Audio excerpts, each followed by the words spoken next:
Baby, can you make a sound like a horse? Nanny. How about the duck?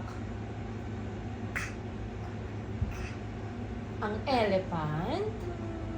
Or ang goat? How about the monkey? Ang lion? Ang dinosaur? Roar! Ayun ang dinosaur sa iyong short. Ang tiger? How about the cat? Cat? Cat. Ang dog? Dog.